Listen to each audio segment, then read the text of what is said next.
Alright, it's Liam from Splattered Plastic. Welcome back to the cult compound. Imagine it's a beautiful day in New York City, the sun's shining. You've just finished work and you've took your dog for a walk to the park under the Brooklyn Bridge. Manhattan looks as majestic as it always does. The Twin Towers glinting in the sunshine because it's 1982 and they're still there. Having fun playing fetch with your dog.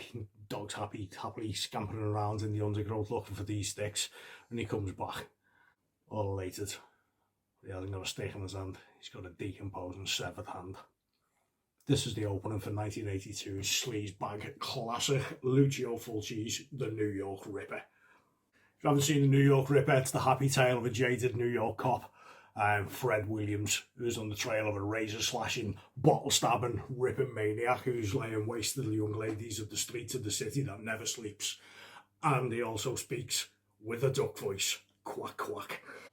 New York Ripper is an unapologetically grimy, dirty movie. It's one of them movies that makes you want to take a shower after watching it.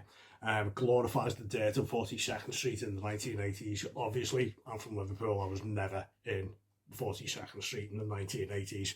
But watching this film, you can almost smell the piled high garbage, the stale, greasy pizza, and that musky aroma that must have emanated from the gentlemen's cinemas and bongo theatres of that time.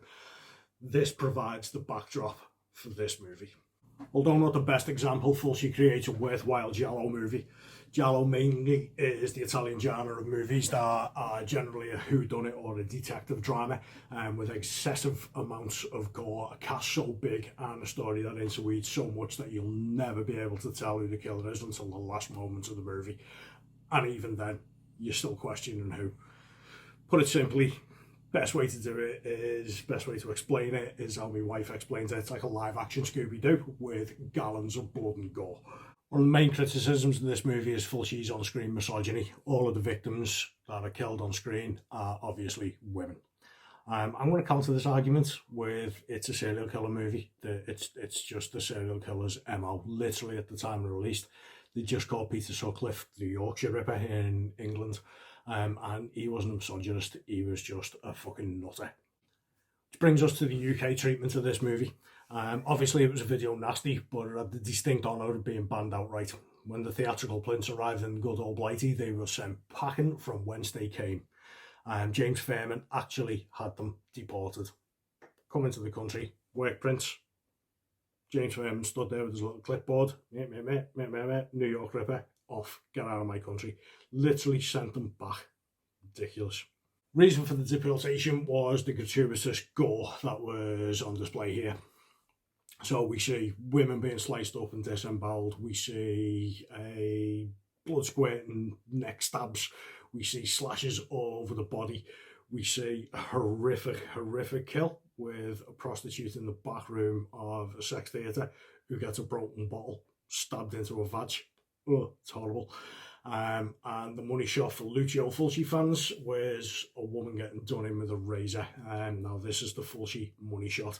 You see the razor slowly tracking down from the top of her head right through the eyeball, because let's be honest, Fulci eyeball gore.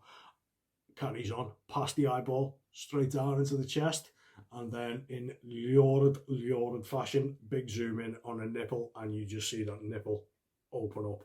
This is obviously covered in that lovely red Crayola blood that all of us Italiophiles, giallo movie and Euro sleaze aficionados love.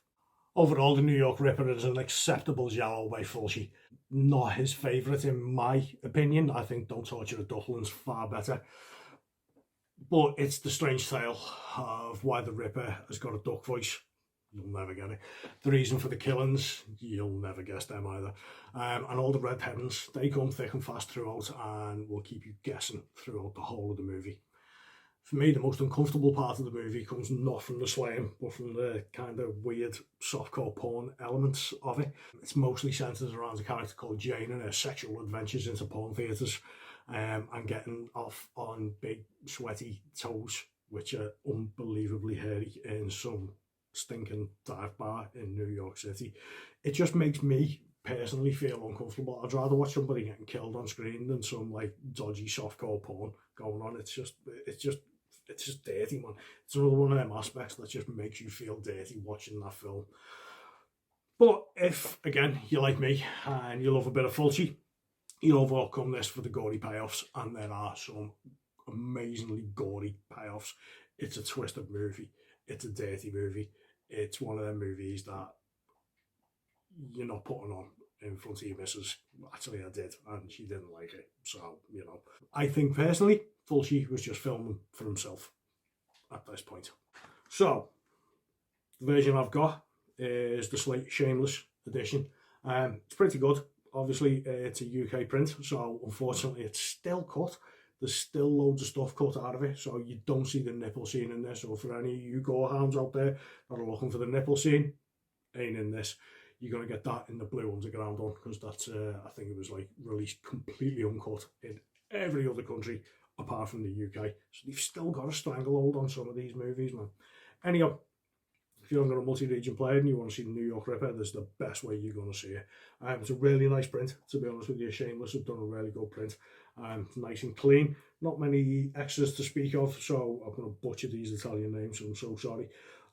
Presentation by Antonio Fulchi, the daughter of Lucio Fulchi and the curator of his work.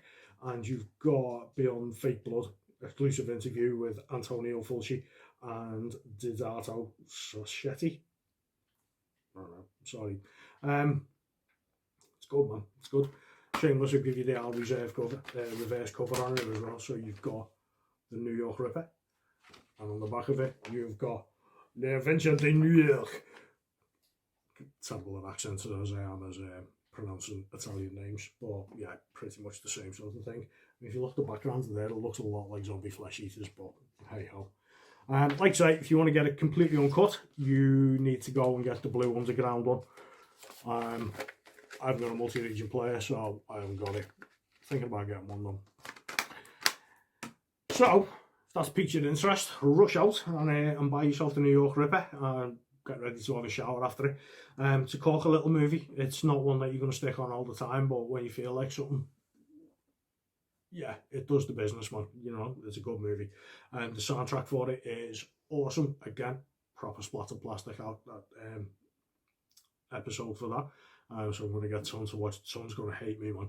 Say, man, you're going to hate me all the way through this Cult Compound stuff. I've got soundtracks for all these movies, and you have got to watch every single one of them. So we can do an episode of Splattered Plastic about the soundtracks. Yay! Anyway, that's it. Cult Compound. Episode 3. Quack quack. It's in the bag.